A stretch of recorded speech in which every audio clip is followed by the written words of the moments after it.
Lots of questions, but as you know, the Speaker, she made a major decision. Are Speaker Pelosi's decisions on and ahead of January 6th? Do you believe that would also be fair game for Republicans if they join this committee to investigate?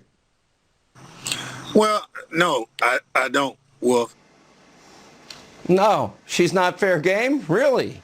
Here with reaction, two people who were booted by Pelosi from the committee for trying to hold, and they would have held Nancy Pelosi accountable, Ohio Congressman Jim Jordan and Indiana Congressman Jim Banks. Jim Jordan, I start with you. Now, if the goal, and it would be my goal, I personally would build a fence that would protect the Capitol, our institutions, every elected official. I don't care what your politics are. That is a must in this country, just like we should protect every city from the rioting that took place in 2020. My question is this.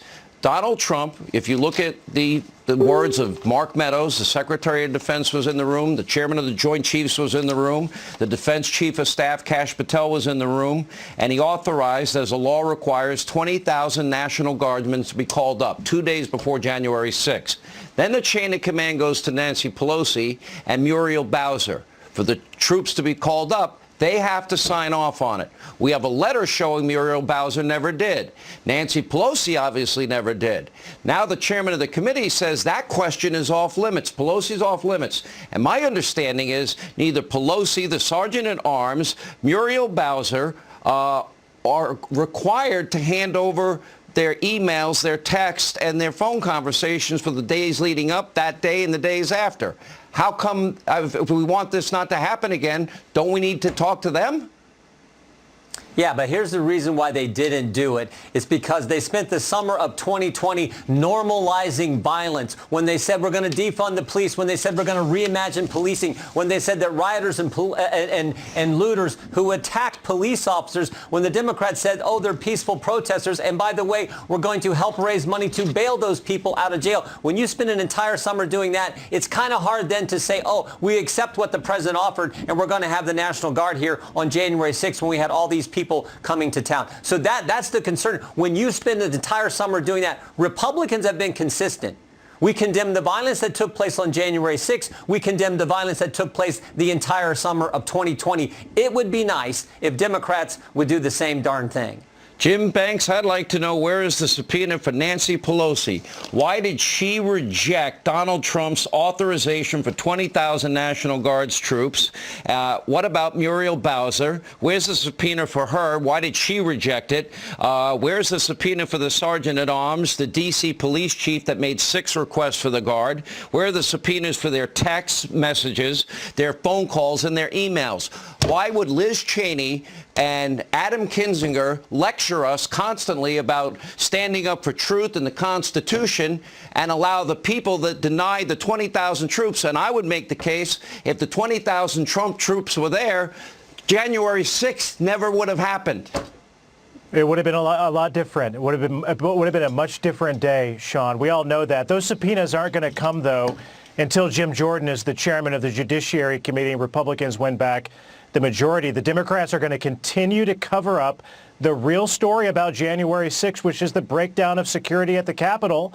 And it all happened on Speaker Pelosi's watch. She is the most powerful person in charge of Capitol security, and it all happened on her watch. We now know. Isn't it her job, Congressman Banks? It's her job to keep the Capitol safe and secure in conjunction with the sergeant at arms. Isn't that true? The breadcrumbs all lead back to her office, Sean. I guarantee it. They're hiding documents. They won't release them. And did the Capitol Police Chief, Jim Jordan, ask for the Guard on 6 separate occasions, according to reports, even before the January 6th date? No, he's testified that he wanted the National Guard there. Yeah, he's testified that he asked for the National Guard there, but that the Sergeant of Arms was concerned about the optics. The Sergeant of Arms disputes that. You have conflicting testimony, and the guy who says he asked for it turned over his documents and communications. The guy who said, no, you didn't ask for it, won't turn over his communications because the Speaker's office won't let him. And to add insult to injury, while they're doing Jordan, this, wait a minute. Think about why would they not allow the committee to have their text messages in the days leading up to, the day of, and the days after? What are they hiding, Jim? Because the lawyer for Speaker Pelosi will not turn that information over. That's why. So the only one who can answer that question is the one that the chairman of the committee said is off limits, the Speaker of the House.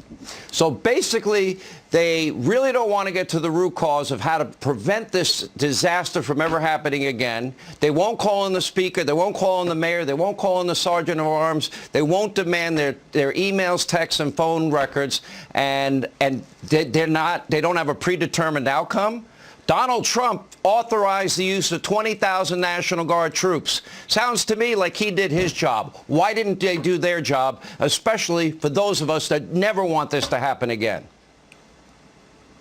We won't get at the bottom of that, Exactly Sean, right. until we get the majority back. That's pathetic. That is pathetic.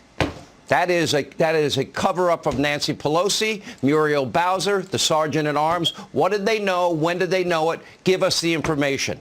And Liz Cheney and Adam Kinzinger, if you want to talk about the Constitution, raise those questions. Thank you both.